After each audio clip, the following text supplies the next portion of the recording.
Hi friends, welcome back. Modi on Bangladesh Hindu attacked. 15 अगस्त पर PM Modi के 4 बयान सुनकर पूरा देश हैरान.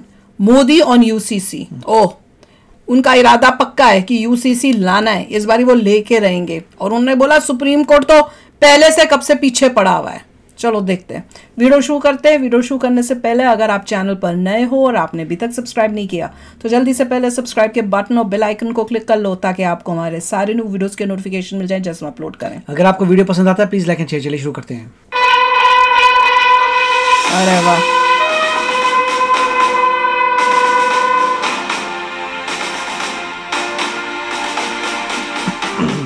हमारे देश में सुप्रीम कोर्ट ने बार बार यूनिफॉर्म सिविल कोड को लेकर के चर्चा की है. अनेक बार आदेश दिए हैं क्योंकि देश का एक बहुत बड़ा वर्ग मानता है और उसमें सच्चाई भी है कि जिस सिविल कोड को हम लेकर के जी रहे हैं वो सिविल कोड सचमुच में तो एक प्रकार का कम्युनल सिविल कोड है, भेदभाव करने वाला सिविल कोड. राहुल गांधी बट्टा. ऐसे सिविल कोड से जब संविधान के 75 वर्ष मना रहे हैं और संविधान की भावना भी जो हमें कहती है करने के लिए, देश की सुप्रीम कोर्ट भी हमें कहती है करने के लिए, और तब जो संविधान निर्माताओं का सपना था उस सपने को पूरा करना हम सबका दायित्व है. और मैं मानता हूं इस गंभीर विषय पर देश में चर्चा हो, व्यापक चर्चा हो, हर कोई अपने विचारों को लेकर के आए और उन कानूनों को जो कानून धर्म के आधार पर देश को बांटते, जो ऊंच नीच का कारण बन जाते हैं, ऐसे कानूनों को आधुनिक समाज में कोई स्थान नहीं हो सकता है. Very good. और इसलिए मैं तो कहूंगा अब समय की मांग है कि देश में एक सेकुलर सिविल कोड हो. हमने कम्युनल सिविल कोड में 75 साल बिताए हैं, अब हमें सेक्युलर सिविल कोड की तरफ जाना होगा. वो कितनी खुश हो रही है. वाइफ है. वाइफ खुश है, वो खुद दुखी है. जो भेदभाव हो रहे हैं सामान्य नागरिक को जो दूरी महसूस होती है उससे हमें मुक्ति मिलेगी. Very good. बांग्लादेश में जो कुछ भी हुआ है उसको लेकर पड़ोसी देश के नाते चिंता होना स्वाभाविक है. मैं इसको समझ सकता हूं. मैं आशा करता हूं कि वहां पर हालात जल्द ही सामान्य होंगे. नहीं तो हम आके कर देंगे.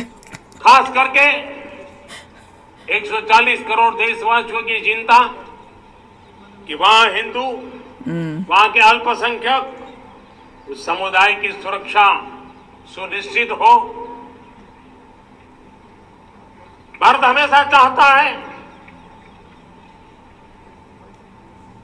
कि हमारे पड़ोसी देश सुख और शांति के मार्ग पर चले.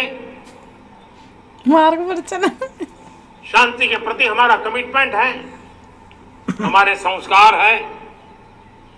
हम आने वाले दिनों में बांग्लादेश के विकास यात्रा में हमेशा हमारा सहयोग रहेगा, साथ चिंतन ही रहेगा क्योंकि हम मानव जात की भलाई सोचने वाले लोग हैं.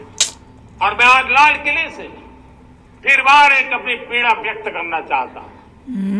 एक समाज के नाते हमें गंभीरता से सोचना होगा कि हमारी माताओं, बहनों, बेटियों के प्रति जो अत्याचार हो रहे हैं उसके प्रति देश का आक्रोश है, जन सामान्य का आक्रोश है. इस आक्रोश को मैं महसूस कर रहा हूं. हॉस्पिटल का केस हुआ, इसको देश को, समाज को, हमारी राज्य सरकारों को गंभीरता से लेना होगा. महिलाओं के विरुद्ध अपराधों की जल्द से जल्द जांच हो. राक्षसी कृत्य करने वालों को जल्द से जल्द कड़ी सजा हो. Very good. वो समाज में विश्वास पैदा करने के लिए जरूरी है. मैं ये भी बताना चाहूंगा कि जब बलात्कार की या महिलाओं पर अत्याचार की घटनाएं घटती हैं तो उसकी बहुत चर्चा होती है, बहुत प्रचार होता है, मीडिया में छाया रहता है. लेकिन जब ऐसे राक्षसी मनोवृत्ति व्यक्ति को सजा होती है तो वो खबरों में कहीं नजर नहीं आती है, कोने में कहीं पड़ा रहता है. अब समय की मांग है कि जिनको सजा होती है उसकी व्यापक चर्चा हो, ताकि ऐसा पाप करने वालों को भी डर पैदा हो कि ये पाप करने की हालत ये होती है कि फांसी पर लटकना पड़ता है। और फांसी पे लटकेंगे, पैदा करना बहुत जरूरी है। लटकाएंगे। प्यारे देशवासियों, जब मैं देश में एक चिंता हमेशा कहता हूँ, परिवारवाद, जातिवाद भारत के लोकतंत्र को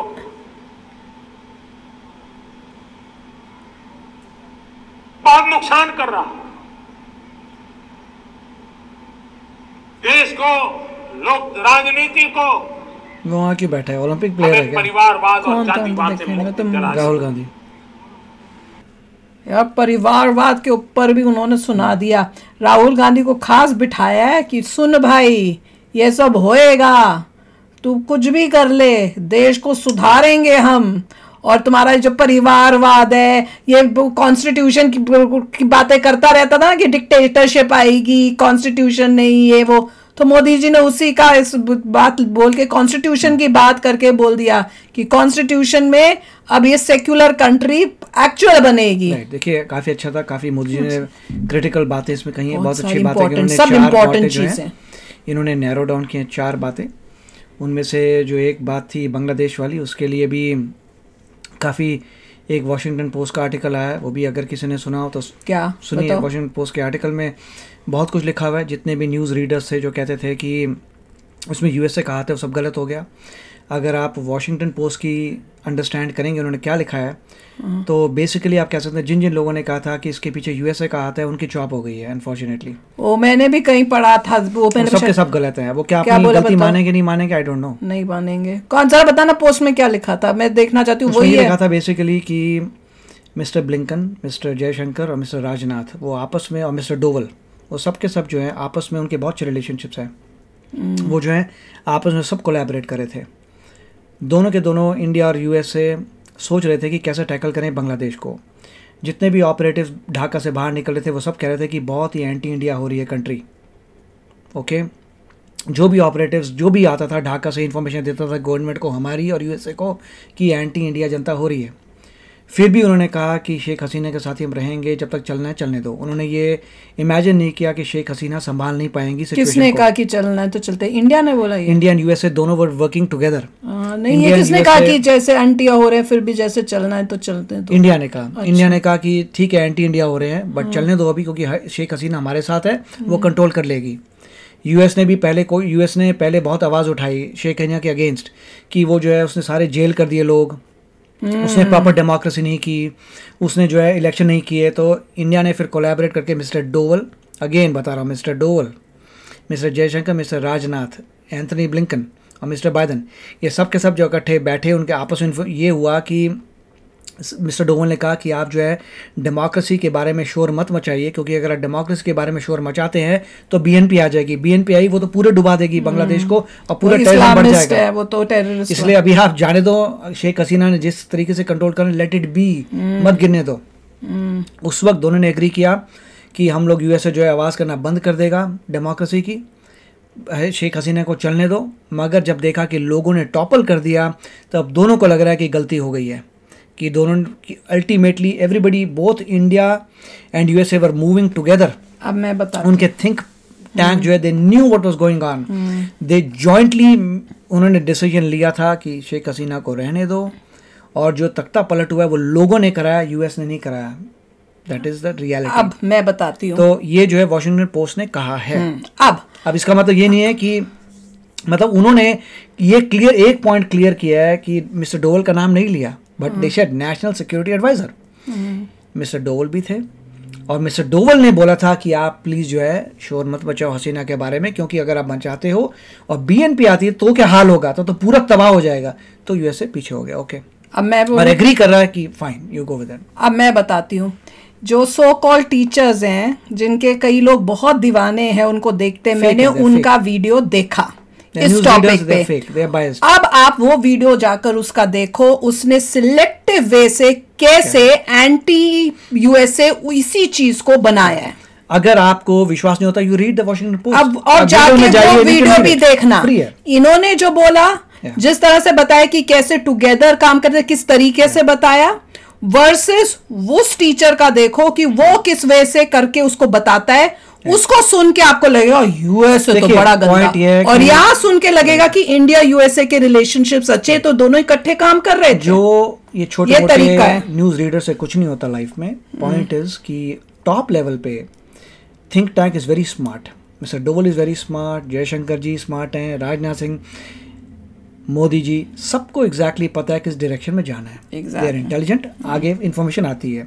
अगर किसी का कोई पर्सनल बायस है, दैट इज हिज प्रॉब्लम। अगर समझना पड़ेगा कि don't consider a news reader as representative of the नहीं किसी प्रेस का। अगर आपको नहीं समझ आता, आप रीड करिए उस आर्टिकल को। आपको अंग्रेजी नहीं आती तो आई एम सॉरी, आपको अंग्रेजी नहीं आती। जिनको अंग्रेजी आती है, आप प्लीज रीड करिए वॉशिंगटन पोस्ट के आर्टिकल को और समझिए वो क्या बोल रहे हैं। यू विल सी, बहुत ही अच्छे तरीके से उन्होंने एक्सप्लेन किया है। बिल्कुल। तो अब इससे क्या पता चलता है, जो सो कॉल टीचर्स हैं और वो बोलते हैं कि भाई हम आईएएस की या यूपीएससी की तैयारी कराते हैं, वो सबको कैसे फेल कराएंगे?